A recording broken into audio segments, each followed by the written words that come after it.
Welcome to Riverdale After Dark, a podcast about the CW's Riverdale that is recorded after dark. I'm Alex. Darkness is like light turned upside down, like how the color brown is the opposite of the color red. This great Archie rainbow we all live at the end of. And the pot of gold is today's episode. I'm Justin. I'm Pete. And this is Riverdale After Dark, as mentioned, a podcast for the CW's Riverdale. We're going to be talking about the latest episode, The Stranger. We've sat on our hands. We can't feel them anymore. We are ready to talk about what? That is not appropriate. No, what? What? Come on. That is not cool. I am legitimately not better than this. Let's get into a recap for the episode. There's a lot going into this. Recap. Wow, Pete, you're into recaps. Pete's a fan. Wow, that's great. Pete, you should check out my recap podcast where I recap recaps from other podcasts. Sarcasm. So going into this episode, Archie is dead. He was mauled by a bear. That's where we left off the last episode. Meanwhile, back in Riverdale, lots of stuff going on. The Serpents are running protection for Veronica Lodge and her club. Veronica has one up on her father, Hiram Lodge, or at least so she thinks. She was feeling empowered. It was part of that empowerment, and not knowing Archie was lying dead, again, having been mauled by a bear, she hooked up with Reggie. They had a little bit of a man-Monica hookup going on there, so that was pretty cool. Meanwhile, Betty hit a huge snag in her investigation of the evil Gargoyle King, where she found the Sisters of the Quiet Mercy were all dead. They all died. They all drank the blue juice, which is not a euphemism for anything. They literally drank some blue juice. I got you. Yeah, I know what you mean. Yeah, no. I like that you called the death of multiple nuns a snag. Well, I'm Jewish, so, it's not a big deal. What? Also, they were fake nuns. They weren't even nuns. Wow. They weren't even nuns. They were just jerks. Yeah. So turns out they all died. The other thing that Betty is dealing with is her mom, Alice Cooper, and her sister Polly, who doesn't show up this episode really. She shows up a little bit, I think. Does she? No, she's not at the table. It's hard to tell. Yeah. It's hard to tell when Polly does anything. Whatever it is, most of her family has gotten embroiled in a cult called The Farm. We don't know a lot about them other than they seem to be into new agey crystals and things like that. But Betty really does not trust them. Meanwhile, Jughead is trying to keep the serpents even, keep them in control. And some other stuff is going on that we'll get into in a moment. Oh, the other thing, in case you forgot, Betty's father was a serial killer named the Black Hood. And he was sent to a Hannibal Lecter-esque prison when last we left him. And that's kind of where we pick up here. Here's one thing I want to throw out before we get into this episode at all. This show has become prediction-proof. Like it's to a ludicrous amount where... Yeah, we knew Archie you couldn't have predicted that Archie would have died by being mauled by a bear? No. But even more than that, it feels like so many things happen, even if not time doesn't pass, so many things happen between episodes that when you pick up whatever you thought was going to happen months down the road, episodes down the road, or anything like that, just immediately happens or has already happened. It's crazy. It's like everyone on this show has like 2 weeks to live, and they're like, well, I'm going to live hard. I'm going to live at 100 miles an hour all the time, and here I'm writing this episode. Yeah. It's kind of great. This is part of the reason that I love the show, honestly, is so many TV shows, and we talk about this a lot on the podcast, but so many TV shows are like, I expected, looking at the episode descriptions, that they were going to drag out the Archie death to Glenn-style proportions, where we all knew he's coming back, but they were just going to be like, is he dead? Is he alive? What's going to happen without him? Nope, right back in. Archie Andrews died at 8:47 a.m., and now he's a different person and walking down the road and decided to come home, and now he's back. Like, within a minute, any status quo you thought was going on, gone. It's amazing. Yeah. It's like he didn't have to sit on his hands for very long before the stranger was ready to return. I thought he was just going to lift up his hands and be like, hump day? What? What? Oh, wow. Because he died on a Wednesday. It's just so ridiculous. You don't know what's going to happen. So I was trying to. He died on a Wednesday because the show airs on a Wednesday. What I thought was interesting, was he there dreaming for a full day and then he died then the next morning? Or did everything that happened in the last episode happen in like an hour? It couldn't have been. That's what I think. No, because his scars, by the time we see him, are so healed up. It's got to be a bunch of time has passed. That's a good call. I've decided he had, that Archie Andrews... he had to come back from Canada, quote unquote, which is could be anywhere. Well, here's the thing about Canada, as we well know as comic book fans, that's the home of Wolverine. Wolverine has a healing factor. Archie has been stabbed in the torso, totally fine. He got branded, that seems to be missing. And now he got scratched by a bear, and he just like has 3 very pleasant scratches right across his chest. Yeah. So, I don't know. Just throwing it out there. What do you think? Wolverine just stands at the border and hands out healing factor to people and says, welcome to Canada, bub. Here you go. Here's some healing factor. Yeah, you should go to Canada. It's restful. I have to think that maybe it was Wolverine that attacked Archie. We didn't see who it was. Think about it. Crossover. Pretty cool. Think about it. Do you want to walk us through this one, Justin, after Archie comes back? Let's get into it. So, as you said, Archie died, and the stranger returns, and he walks in and talks to Fred, who has a pretty chill reaction to his son coming back from but his dad didn't know he died. His dad just knew he was away. He didn't know he died of a bear attack. He said to his dad, "I'm leaving forever," and then a couple of weeks go by, and he's like, "I'm back. I have a long story to tell you, but first, let's have some eggs, the official food of Archie." He really does. Only exclusively. This is how many episodes in a row that he's eaten eggs? Guys, eggs are great, guys. Everybody loves eggs. 44 eggs, I think.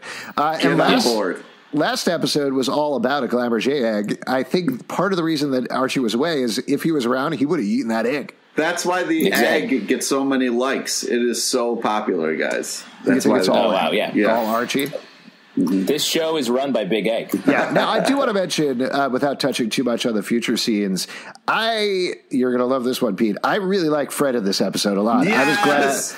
I was glad to see all the... Why? I was glad... I missed the Archie, Fred, father-son talks. Yeah. Also, he was like, Hiram doesn't scare me, son. That was fantastic. He's stepping up.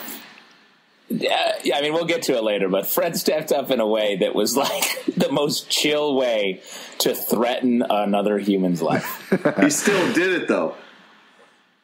Yeah, I guess so. Yeah. He really squeezed the last bit of moisture out of that flannel and became a dry towel that day. Yeah. So let's talk about his list of priorities, right? His first priority was getting some eggs with his dad. Right. The second priority was getting some eggs with Veronica, if you know what I mean. Yeah. Scrambling her eggs. You're talking about making a baby. Yes, I am. And she was immediately like, wait, what happened to your hair?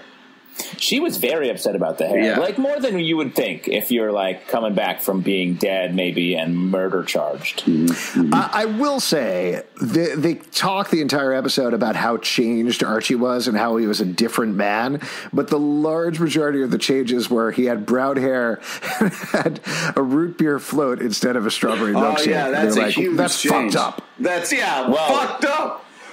I mean, honestly, though, who orders a root beer float? Dude, what are you talking about? A&W does great root beer floats, man. When was last time you ordered one? Or were with a person who was like, you know what I want? A soda with a bunch of stuff in it. Well, now that I think of it, I did go with a friend to a diner and he ordered a root beer float, but he had just been mauled by a bear, so... Nah. There you go. Yeah. That's what I call a clue. So let's keep walking through it, Justin. Yeah, so we get a quick Veronica recap of events, and then we learn about the greatest crisis that has ever threatened Archie, the SATs. Yeah, that was insane. Archie, this, and SATs. Like, what? You guys care about high school now? Do you think? Yeah. Well, I like that. I liked us going back to high school for this episode. This episode actually felt very season 2 to me, where they were balancing ridiculous stuff, crazy plot lines with actually being in school, and it was nice. Well, I do like it, and I like it just like puts us in a more understandable place with everybody. But I also think Archie was just convicted of murder. He's been on the run, and he almost died so many times, and he's stressing about a test that he also is very bad at. Yeah. Well, do you think there would have been allowances for that, right? Like somebody would have figured out something or say, hey, you can take your SATs later, because you can retake your SATs. Yes. I don't think they know that in this world. Like I said, everyone's living with the last 2 weeks of their lives. They don't have time to take a makeup. Yeah, I guess so. Wait, how'd you guys do on your SATs? You want to talk numbers? Yeah. Throw it out there, Pete. I don't fucking remember my numbers. That's not great then. Yeah. 13. What about you? 1320. Nice. 1390. Oh, fuck you. Oh, you were waiting to go last, weren't you? I waited to go last. I'll tell you what, though. I didn't know if I was going to be the best, because we're all very smart except for Pete. That's true. That's true. Oh, man. I'm sure you did great on your Pete. SATs, Pete. I'm sure you got 600 combined. Fuck you, man. Yeah. Well, the SATs in Rochester are different. It's like there's like tree chopping and other stuff like that. Yeah, right? important stuff. Man stuff. Yeah, the 3 sections are English, math, and garbage plate. Yep. Yeah. Another perfect garbage plate from a LePage.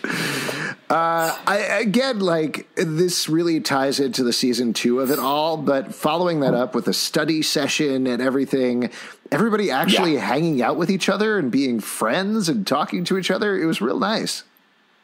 Yeah, I agree. It was a fun. It lowered the stakes in a good way, I think. That let us get a breather and really see the rest of the crazy things that have gone on, in not even just this season, but last season as well. Now we have this scene where Weatherby threatens to hold Archie back and make him repeat his junior year. But seeing Weatherby made me think that he is suspicious. Is he the Gargoyle King? Well, we find out who the Gargoyle King is this episode. You don't think so? No way. No way? I don't know. I think we did. Yeah, we also find out that it is kind of a mantle, unless the Black Hood was lying, which he could have been. Well, so we'll get into that. I think we're jumping a little ahead with the whole Gargoyle King thing. But I don't know. I think Weatherby is just doing more of his weird Weatherby stuff where none of his schooling makes any sense necessarily. He's... Like, again, he could have made allowances. Like you said, he'd be like, hey, you were thrown in jail. You were on the run. You were mauled by a bear. I'm going to hold you back. That's not the reaction of a reasonable principal. Yeah. That's why I'm saying he's suspect. He's after the Red Paladin. I fully disagree with you. Principal Weatherby is just a bad principal. That's all. What if he was no principles Weatherby? Ooh. Like a murderer. So in your defense, Weatherby, right? Stormy stings. Okay. That's all. What was that? Nice. Word association? I was trying, but then it just stopped. Oh, man. I think we made some progress there. Keep your eyes on the bees. So while they're at the diner getting their floats, Betty's card gets declined, and it's revealed that Betty's mom has spent all of her money. Which is a big deal, except can we talk about the fact how rude it is that Veronica even let Betty pay in the first place, given that she owns the diner? Yeah, that's cold. That's cold. No, but when you go into like a friend's bar, you at least offer to pay. Sure. Right. I guess. Betty finds out that her card has been declined because Alice took all of her money and gave it to the farm, everything that she had for college. Betty also finds out that the other person who signed the release was her dad, which she thinks is crazy. So she wants to go to her dad and talk to him to find out whether why he did that, whether she can get the money back, etc. And she finds out almost immediately that the signature was forged because, as she tells Sierra McCoy, she forged the signature earlier, which very fun moment. I know I keep saying the same thing about this episode, but I really enjoyed this a lot. I feel like in this episode, a lot of the characters are acting like they know everything's so crazy. Like, I feel like that scene specifically, it's like, I forge a signature all the time. And Sierra's like, yeah, what does that mean? She's like, forget about it. Here's the thing. I got to go see my dad. Like, they're picking up, the characters are moving at the same pace as the show. And that's good. Yeah. Yeah. Well, okay, let's, what happens next? She goes to Hal? Is that the... Yeah, let's follow I Betty's path for a wanted to little say bit. real quick, though, that Betty was way too calm with the fact that her mom spent all of her goddamn money. I would have lost my mind. She yelled at her. She screamed at her. You don't think that was enough? No, definitely not. She should have been like, you have to get my money back. You can't just spend and give away my money like that. Well, but I think she knows that Alice is legitimately unreasonable. Yeah. Like, she was unreasonable before, so why is she yelling at her is like yelling at some sort of Stormy Sting, if you know what I'm talking about. Well done, sir. Well done. So I think she did the right thing by confronting her father, who's a serial killer and locked up in jail. Yeah. Again, that's a reasonable thing to do. Yeah. I appreciated Lachlan Monroe's performance, where he went from like, I'm a reasonable dad, to now that we know the Black Hood, he's like, I'm straight up Hannibal Lecter all the time, 24 hours a day. That's my delivery. That's my character. Let's do this.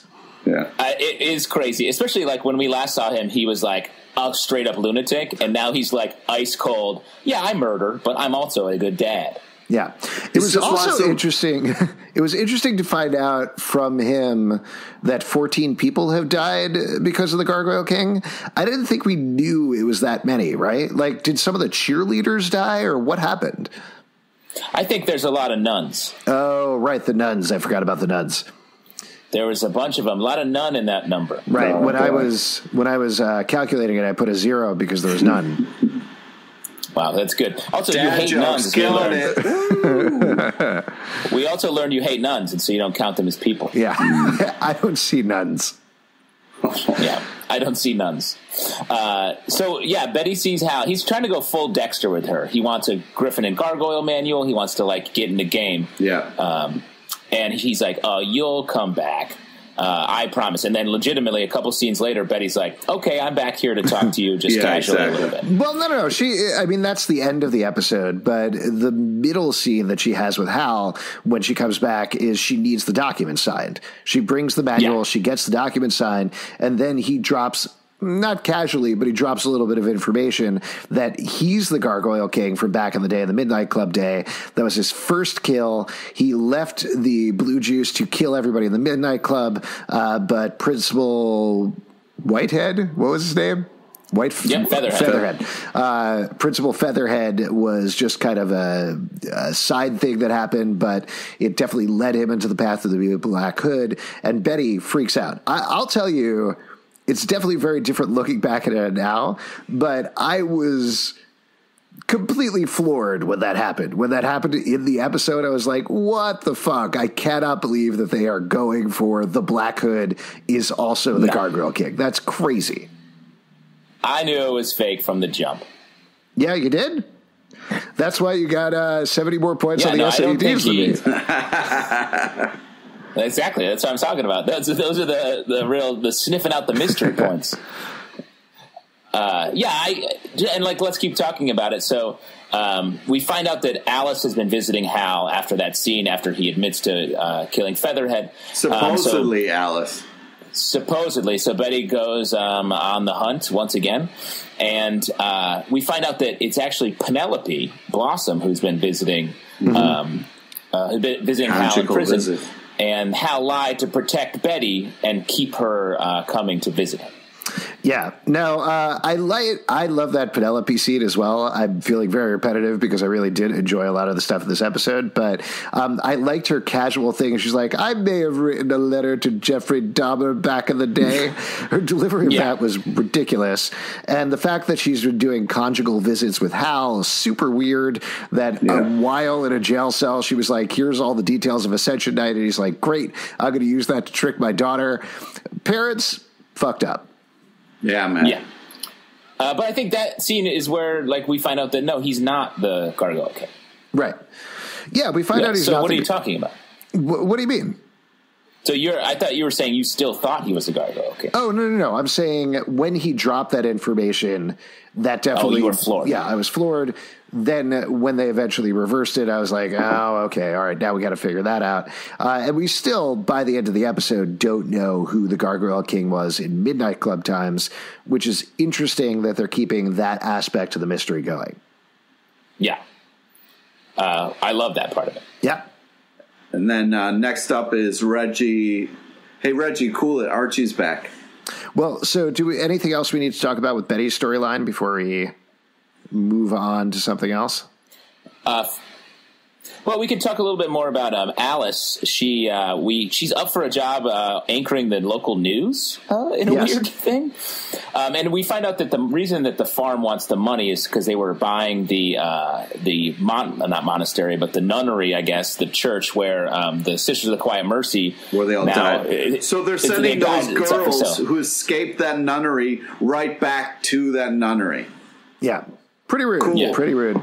You guys need to explain the financials here to me, because the whole idea of Betty's plotline was she was getting the signature from Hal that invalidated the documents that took her college fund, but the farm used that money to buy the Sisters of the Quiet Mercy, right? So wouldn't that purchase be invalidated?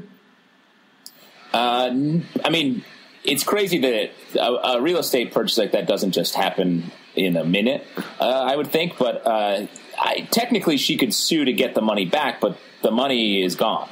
They spent it. Right. Yeah. And since it's Riverdale, we won't talk about it ever again, and that's just kind of the status quo going forward. Yep.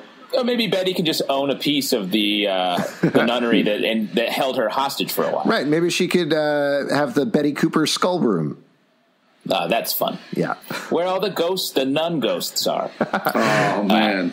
I like that mention, too, that Hermione very seriously to Hiram was like, but there are ghosts there. That was such a weird scene.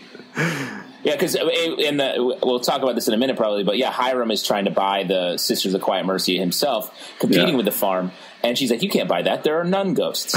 And that was very odd. Yeah, I mean, she's religious. She's religious. Also, that's kind of like, if a bunch of nuns just died there, you wouldn't think twice about buying that property? Well, I mean, I live in a nun death household, and did you get a good nothing price bad on ever it? happens to me. Yeah, exactly. If you want to get a good deal, find where a nun just died. Yeah, I got to tell you, I went over there after Justin had killed all those nuns, and I was like, I don't see anything. Buy this place. Yeah. Alex is my real estate advocate and murder assistant. Thumbs up. Alice gets this job as the news. She's going to be the news anchor in the local news station, and the farm helped her get it through their connections. So I guess we feel like the farm is maybe bigger than we thought before. They have more of an influence, right? I think we were looking at the farm as more of a Jim Jones type thing, but now it seems to be more of a Scientology type thing, I guess. Exactly. And I thought that was an interesting pivot, and the first we've heard of that. Right. Well, not to jump ahead, but they just revealed what the next musical episode is going to be, which is, I believe, 5 episodes down, actually 6 episodes down the road at this point. And the musical is the High School Musical, but it's sponsored by the farm. So it definitely seems like, similar to how Hiram is doing his own financial finagling in town, the farm and one would assume Edgar Evernever are doing something similar. They're certainly going to grab up land and grab up places in Riverdale in a very similar way to the way Hiram was doing it last season. Sweet. Yeah. That's going to be awesome. And controlling all the media. Yeah. So you want to jump back and talk some Archie? I love to talk some Archie. Let's do it. I guess everything sort of Archie and Veronica's storyline is sort of paired up. So yeah, Archie's struggling with his news about being bad at thinking and the SATs. He's learning to be better at that, and Monica is just happening. Reggie and Veronica have a little chat, and he seems very cool about the breakup. Yeah, he's like, cool, no problem. It's like he respects Archie so much. So what did you maybe we could wait until talk about this until we talk about the end of the storyline, but how do you feel about Reggie this episode? Because a question that I've seen from a lot of fans, from a lot of folks, is that they feel like the Veggie Man-Monica romance is a little rushed and we don't know enough about Reggie at this point to make any sort of judgment. What's your take on it? I like Man-Monica. I think they make more sense as a couple. And Reggie this season has become like pretty nice. And he's just like Archie, except he doesn't act as rashly. Like he is like the scene later between Reggie and Archie is like, oh my God, these two guys have just been hit in the head with a shovel. And they're talking to each other. But Reggie's like the less rash of the two of them. And so that's perfect for Veronica.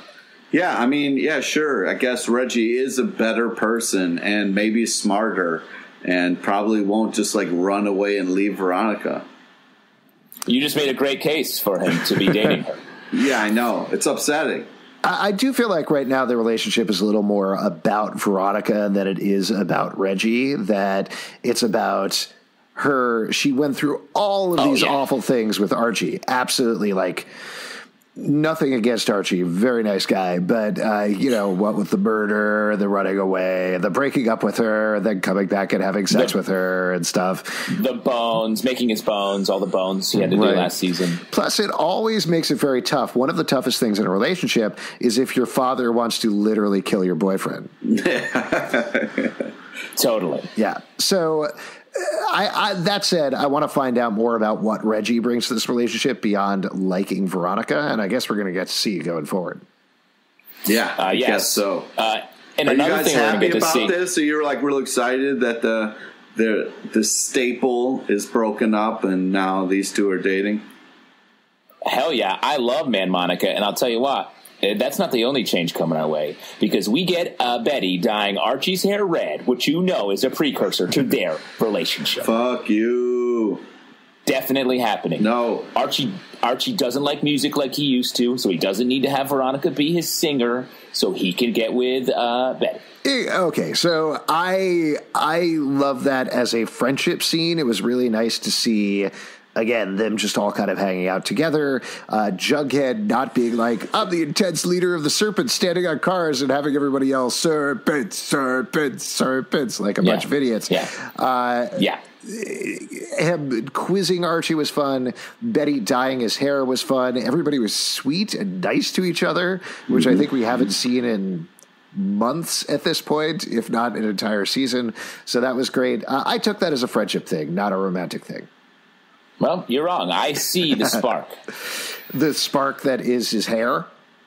Yeah, exactly. It's going to catch fire, and then they're all going to burn in love. Oh, God. So then they go down to Le Bon Nuit, where Veronica's like, hi, welcome, everybody, watch me perform this weird song. Do you know what that song was? What song was that? No idea. It was in... it was Spanish. Yeah, it was in Spanish, I think so. I looked it up. I think... Yeah, it's like My Love or Mi Amor or something like that. Yeah. Cool. Our local Spanish translator. Yeah, I think it's Tu es futu by Ingrid, but I could be wrong. That's You're it. wrong. That's You're all. wrong. There you wrong? go. Yeah. Great. There we go. But yeah, then everybody gets real annoyed at Archie leaving. Again, I feel like they need to cut him slack because he was attacked by a bear. Well, I'll tell you. Not many people know that, though. They're treating him with such. Everyone's being so careful, and then all of a sudden they're like, "Yeah, that psychopath just ran out of the song place," and it was like, give him a break. But Reggie shits on the bear attack out of nowhere, like when they're in the locker room talking, and like a couple scenes before the Bon Nuit scene, Reggie's like, "Oh, a bear, who cares?" I was like, come on, man, what have you done? No, that was after it. They're in the locker room. Was it after? It was afterwards after. because he's like, yo, you're a psychopath for running out of there, you crazy person. Right, it's right after. And then they have their bared ab off where they look at each other. And he has those barely claws at all on him. And I think what Reggie says, he's like, a bear? Really? Damn. Which I feel like if one of your really good friends got attacked by a bear and you found that out, you'd have a slightly bigger reaction, right? Yeah. Definitely. I would have a lot of questions, and they would probably have to get sick and tired of telling it all the time because everybody would want to know what it would be like to be attacked by a fucking bear. Yeah. Here's the thing. I once, while walking through the woods with my camp group, a bear didn't attack us, but it like ran up to a bunch of people. And on the same trail, I got covered in bees. I have never stopped telling that story. Like, we still talk about that all the time. So I feel. What do you mean covered in bees? I was covered in bees. We were all walking single file down a trail, and I started to see everybody in front of me running as fast as they possibly can. And I was like, hey, why is everybody running away as fast as they possibly can? And somebody was like, don't move. And I looked down, and I was wearing shorts. The rest of my legs was bees. Why? What? How did you have honey on your legs? Here's the thing, is that somebody had disturbed a beehive on the side of the trail. Yeah. Right. And I was just standing there like completely frozen, unable to breathe because I was covered in bees. The crazy thing is I was not stung at all. Like not at all by the, I could not believe it. I stood there. There were like 3 people behind me who waited around with me because they didn't want to go around because they were going to get stung by bees. I couldn't move off the trail because I was covered by bees. And we just stood there for probably about a half an hour waiting for the bees to come off of my legs until slowly they flew away and I inched forward towards everybody. But the bees were still there. So we were like, okay, let's back around and find another way back to the tour bus. We did. It took another half an hour. And when we got back to the tour bus, we were like, hey, you're not going to believe this. We were covered in bees. And they're like, you're not going to believe this. We were attacked by a bear. Wow. It's quite the trip. You're the Weatherby. Yeah. You're the Stormy Sting. I had to repeat my junior year. Wow. It all checks out. It's all one story. That story is crazy. Covered in bees. Were you upset that your bee story got immediately one up by the bear story? It was definitely a very interesting thing because all of us were talking about it the entire time when we were walking back. We were like, that's the craziest thing that ever happened. Meanwhile, everybody else was like, hey, here's the craziest thing that ever happened. I mean, they're technically right. A bear is much more exciting and dangerous than a couple of bees. It was not a couple of bees. It was a couple of 100 bees. 100 bees. Keeps getting bigger every time you tell it. No, it was. How many bees? His legs were covered in bees. My legs were covered in bees. You can't cover legs with a couple of bees, asshole. I want to see the picture. Let me be honest. We didn't take pictures of my legs covered in bees. Why didn't you pose for pictures with your legs covered in bees? It was pre-phones. Oh, man. Oh, back when bees didn't really sting. Yeah, before they developed stingers. So let's keep talking about the episode. I don't want to Reggie your bee and bear story, but I just did. Well, a quick sidebar to the Injustice League. They love smoking cigars. Yeah, they do. We get a great meetup between the Lodges and Penelope, who are just talking about crimes. Yeah. And then we see Hermione talking to Hiram, and she does not like being talked down to because she's the Gargoyle King. Is Hermione? Did you just say? Yeah. All right. Well, let's talk about that at the end of the episode because I'm not going to necessarily disagree with you. But now we're talking. Yeah. But Hiram has this whole thing where he's like, yeah, Claudius is going to be sheriff, which seems. Yeah. He's like, hey, make that happen. What about like the Ghoulies guy? What's his name? Malachi or something like that? Somebody who seems like even remotely they could be sheriff of a small town. Claudius, all we've ever seen him do is walk around and drive trucks, and that's pretty much it. And he's bad at everything. Yes. Claudius. So bad he dies later on. Yeah, Spoiler. that's true. Yeah, let's get there right now. That's a little side plot to talk about. Fangs goes to the Gargoyle gang hangout to meet the Gargoyle King and chill. I gotta say though, it's a bad idea if Fangs is the guy who's gonna turn it all around. I feel like Really? He does okay. He does do all right. He does, but I was just surprised that Jughead was like, "Okay, here's the plan. It all relies on Fangs. He's so dependable. He's shown time and time again. He's going to come through for us." He's more dependable than Sweet Pea, who totally messes things up this episode. Okay. Well, Fangs is right there. I mean, they're the Abbott and Costello of everything. They're like a couple of Archies trying to get stuff This is definitely jumping ahead, but their reaction when they accidentally kill Tallboy, when they're like, "Oh man, what do we do? What do we do? Oh no, what do we do?" It was very cartoonish. So let's talk about that. Fangs is going to the Gargoyle hang. He's about to get branded when the serpents roll up, scare everybody, unmask the Gargoyle King as Tallboy. Which was sort of a surprise. Yeah, it's a big surprise. I couldn't remember. Did we speculate that Tallboy was still alive at the end of last season? I think we did, based on the fact that you never saw a body. I think we did not. Also, Tallboy seems like a throwaway character. Yeah. Tallboy to me, Tallboy, and I was like, who? Tallboy to me is like they're trying to figure out who the Gargoyle King was, and they're like, well, he is pretty tall. Hey, wait a second. What about Tallboy? He's the tallest boy. Yes, they did back in the episode where Betty and Jughead saw the Gargoyle King in the woods. They did say that the Gargoyle King was too tall to be Ethel, which I feel like was our clue that it was Tallboy. Yep. Yeah, he was too tall and too boy to be Ethel. And Tallboy, full-on evil now, living in the town of Athens. He killed Joaquin, as we find out, branded his forehead. He loved torturing Alice in the house. One nice thing about that clears FP of that whole thing. We were certainly wondering about that with the Scream stuff. But yeah, Tallboy's behind everything the whole time, except according to him, Hiram is actually behind him. So as far as we know for this episode, everything that's been going on with the Gargoyle King, except for with the Midnight Club, is all because of Tallboy and Hiram. How do you feel about that reveal? No way that's true. I feel like so much happened in this episode that is meant to put us on a certain path, but it's all just red herrings. So you think it's the same thing as Black Hood last season, where we were supposed to think it was what's his name, Stenson, and instead it turns out to be Hal. Yeah. Yes. Okay. And in this case, we have Tallboy becoming the Gargoyle King. We also have Hal claiming he's a Gargoyle King. So I feel like everyone's going to have roles to play, but also. Go ahead. I also think it's like we talked about before, where it's like numerous people can be the Gargoyle King. It's not just one person all the time.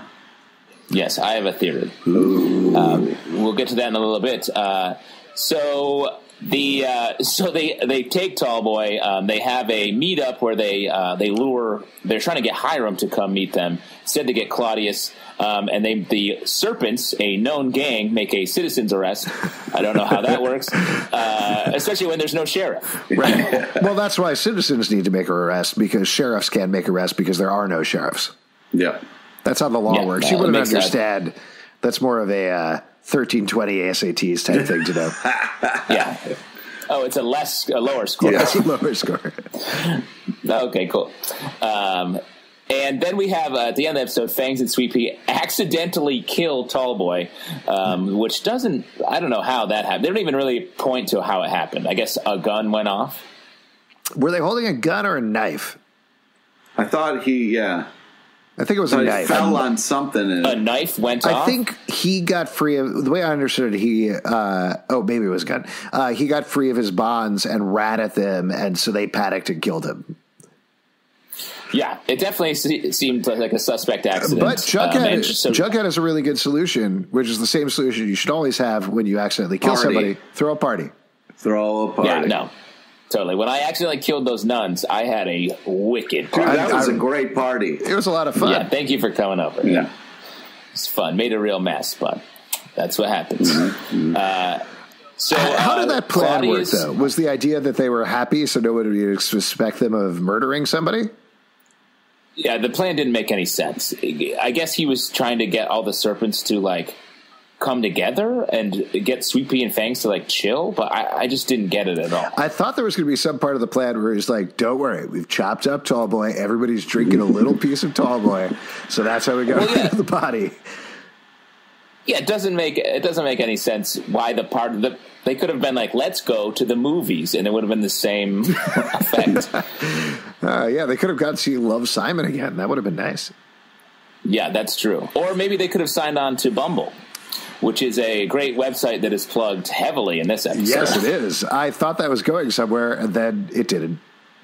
No, it was truly a full-on commercial. Yeah. Like, you get to see him match and then be like, cool, I matched with someone. At least, I feel like that's a very CW thing to do. They do that sort of integrated marketing all the time.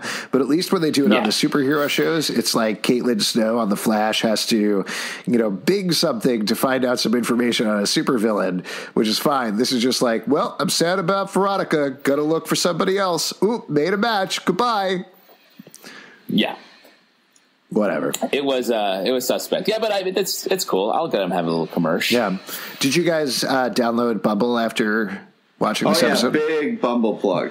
Yeah. I had to. If Reggie did it, I'm doing it. Yeah, I mean, it was an advertisement in the middle of the show, so it's like, all right, I want to be cool.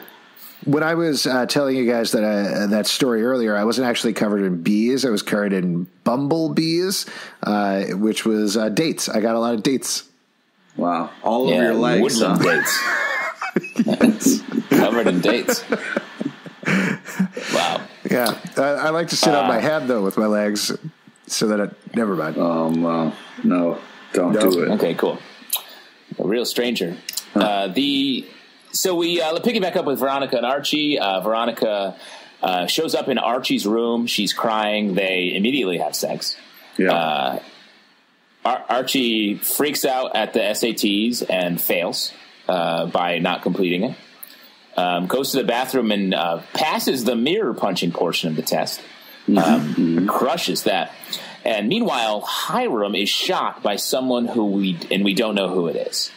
So the implication in the episode, which Veronica puts together later when they're at the hospital, is Archie left the SATs. Her dad got shot. Ergo, Archie may have shot Hiram. I think pretty clearly Archie did not shoot Hiram, but who do you think? Who shot Hiram?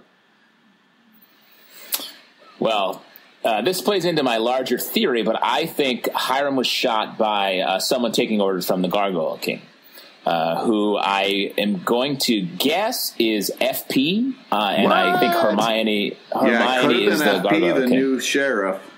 Also could have been Luke Perry. He did threaten to do it. Yeah, that feels a little on the nose, but since it could have been Hermione as well, though, because she put into plan new sheriff. Then she shoots him. I don't know. That could be all part of her master plan.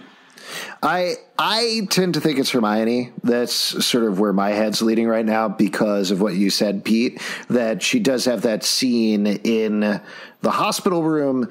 She was threatened by him earlier. Then in the hospital room, she says, it's time to FP. So clearly she's had a lot of plans going on in the background that we don't necessarily know about yet. So that makes a lot of sense.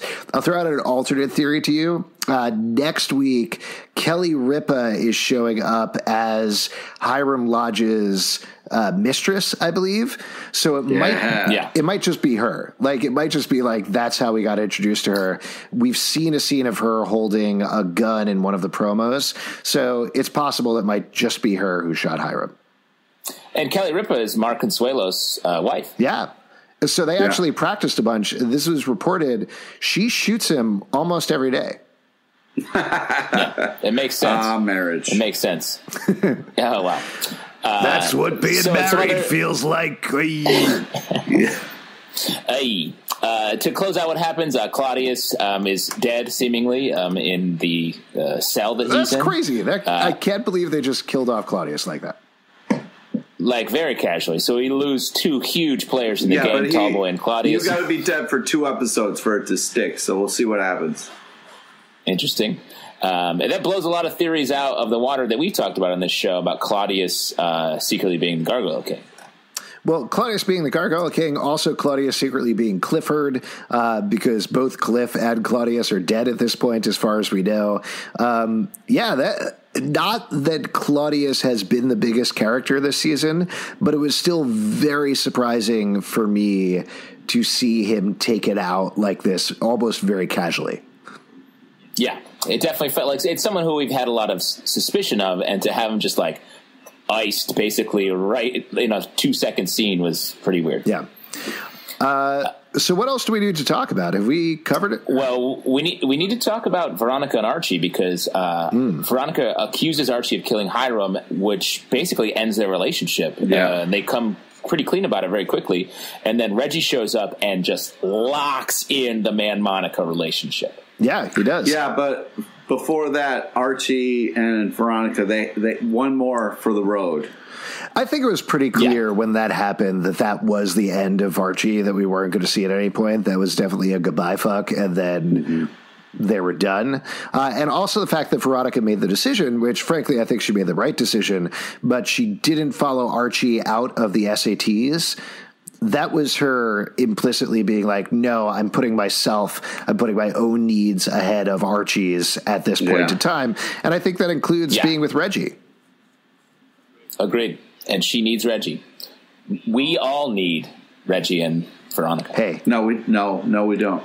You guys are my Reggie.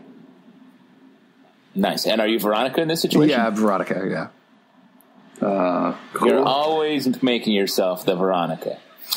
A couple other things that happen. Like we said, FP rolls up to the party. He's sheriff, and we get some solid 90s guitar riff as he walks up, which goes over the next scene, which features Archie, who now loves boxing and booze. Yeah. Oh, yeah. Hey, this room looks a lot like a cell. That's a weird line to have in there. Yeah. So, in defense of what Justin was saying earlier. Also, Archie's drinking and boxing, which is a weird combo. Booze. Booze is another word for alcohol. Yeah. Pete. The Fred's reaction there, I was on board with Fred the entire episode up until that last scene where he's like, hey, all your stuff's missing and you smell like alcohol. You doing okay, kid? And he's like, I'm doing great. And he's like, you seem pretty manic, huh? And he's like, yup. And he's like, okay. Yeah. Gonna make some eggs. Yeah, goodbye. Yeah. Exactly. Fred Andrews, for all of his cred as a great dad, I don't think so. No. You've got to know when to stick around and talk to your son and when to walk away and let him work it out a little bit. That was clear that he needed to work it out on the bag before he's ready to talk to his dad. Here's the thing. It's not true. They will never introduce this on the show because this would help too much. Riverdale needs a professional therapist working with everybody. Like, more so, particularly Archie, who I know we've repeated this a million times in this podcast episode, but he was sent to jail. He was on the run. He was almost murdered several times. He was mauled. Even if he was just mauled by a bear, that gives you years of therapy to go through. So it's crazy that they're like, have fun boxing in your room, idiot. I don't know. You're jail cell. He wasn't saying idiot. Let me ask you, Alex, how much time did you spend in therapy after you're covered in bees? I'm still in it, bro. Smart, man. Bees. Whatever, they're bees. There's 2 or 3 of them on my leg. I don't know what to do. I'm covered in bees. Part of my therapy, they told me to do a weekly Riverdale podcast, so that's working out. Yeah, sure is. Definitely. I feel like we've made some great progress here today, gentlemen. Cool. So, anything else we need to talk about? Any other points you want to bring up about the episode? No Shoney. No Shoney. Completely no missing Shoney at all. No Shoney. Well, let's not be greedy. We had a great Shoney episode last week. Okay. So that's pretty cool. Also, was that one of your nuns in the background? Was that what's going on? Yeah. Did you hear that? Yeah. Oh, did you hear that? I'm throwing a party tonight. Nice. Come find out why. How many bodies are you getting rid of? We'll see. I'm just going to not get rid of them. I'm just going to have a fun party and scream, None killers. Oh, the one other thing that I actually did want to bring up, I don't think we rounded up the Betty storyline, because I like the fact that between Betty's two parents, the one who's in a cult and stole all of her money, or the one who tried to kill all of her friends and her friends' parents, she's like, I trust the latter one a little more now. I'm going to hang out with you, Dad. I'm really curious to see where that goes. I think that's really interesting. Hey, when you're a kid, you need guidance, and the important thing is she's got somebody she can turn to. Do you think, is that going to lead to Hal breaking out of prison? Probably, right? I think so. Because it seems, the implication here is that he's only doing everything for the fame now, so he's going to get out and be a problem. Yeah. Oh, man. Oh, what a problem. Let's talk about the Gargoyle King. You don't think it's wrapped up. Tell us your theory, Justin. Well, I sort of said it. I think the Hermione. I think FP is going to be revealed as a thrall of the Gargoyle King. I don't know why or when or what he did to become part of it. Maybe he accidentally killed Featherhead, and Hermione saw him and is holding him hostage technically for that. Because I do think that Hermione is the Gargoyle King. I think I would love for them to not do that. I would love for them to actually be somehow done and move on to something new for the rest of the season. I don't think they will, but just because I think the fake Gargoyle King, the real Gargoyle King reveal is too close to the Black Hood thing, but there's so much left of the season for them to just ditch it now and move on to something else at the same time is very weird. So I don't know. We'll see. Yeah, I agree. I think your idea is as possible as anything else at this point. True. I guess technically true. Yes. How are you feeling, Pete? You think they're wrapped up with the Gargoyle King at this point? No. I think there's going to be more revealed as we go on. I also think it's a collective. Because if you think it's everybody, well, I just think if you're all playing the game, if you're all like wearing the mask, anybody can kind of step up and be, depending on what the mission is or what they're trying to do. I'll throw something out at you guys, and I literally just thought of this, so I haven't thought it through that much. What if the rest of the season, the mystery is not who is the Gargoyle King, the mystery is who is Edgar Evernever? Because based on what we've been talking about with the financial moves, it seems like it's almost somebody who has it out for Hiram. So I wonder if it's somebody from Hiram's past, meaning from Riverdale's past, who is trying to take him down. And as we've been talking about actually a lot and speculating that the farm and Hiram will come to blows, but the farm is not necessarily good, as all three of us have definitely thought all along. Yeah. But who could that possibly be? Who's left to be that? Well, maybe it could be somebody from Canada with a ridiculous name. Oh, smart. Like Justin Trudeau? Yeah, that dude's crazy. Trudeau. I don't know. Who else have we met? Who else do we meet in the Midnight Club era? I feel like we've kind of covered everybody, right? Yeah, who else is like a C-list serpent that we haven't talked about in a while? Well, where's Sheriff Keller been? Ooh. So you think Tom Keller might be Edgar Evernever? It could be. Sure. Why not? If we don't know him, I just feel like there's such a limited number of people who could be anyone else that isn't already doing a million things. Right. I wonder, though, if we don't know him, but it is somebody who's essentially going to be retconned in to be a rival of Hiram Lodge, that the reason they started the farm, the reason all of these things have been going on have been because they hate Hiram for whatever reason that we'll find out later. Similar to the Hal Cooper Black Hood reveal, where 90% of the stuff they dropped in that season 2 finale, there's no way we could have known. Yeah. Well, what about Miss Grundy? She's dead. You're just throwing out random shit right now. Oh, that's what this show is. Wait, the original Miss Grundy, the one that we never saw. What about Pops then? Maybe Pops is it. I'm telling you, I was suspicious of Weatherby earlier. Well, we'll definitely see what happens. This episode only, Betty or Veronica. Pete, Betty or Veronica, this episode. Betty all day, every day. Oh, gosh. I love this because I don't know if you guys could see in your mind picture what's going on, but Pete basically just crooned into his microphone. Yeah. He's the Frank Sinatra of liking Betty Cooper. What about you, Justin? Betty or Veronica this episode? Gotta go Veronica. How dare you? How dare you? I love this budding romance between her and Reggie. I thought that I loved her song, and I think she's the bee's knees. No. Sorry, Alex. No. Don't have flashbacks. flashback. This is tough because I feel like both Betty and Veronica made really dumb decisions this episode, so they're kind of on even Watch keel your there. mouth. You watch your mouth. No, I won't. I will not watch my mouth. But I'm going to go with Betty as well, just because I thought her stuff with Hal was great. Really liked the Barchie scene that went on. I thought it was cute and really nice when they dyed the hair. Liked SAT prep. That's true. And she was cute with Jughead as well. They had a couple of scenes where they were all snuggly, and it was a lot of fun. Really good. Bughead's days are numbered. No, you are going way strong. wrong. They're going way strong. wrong.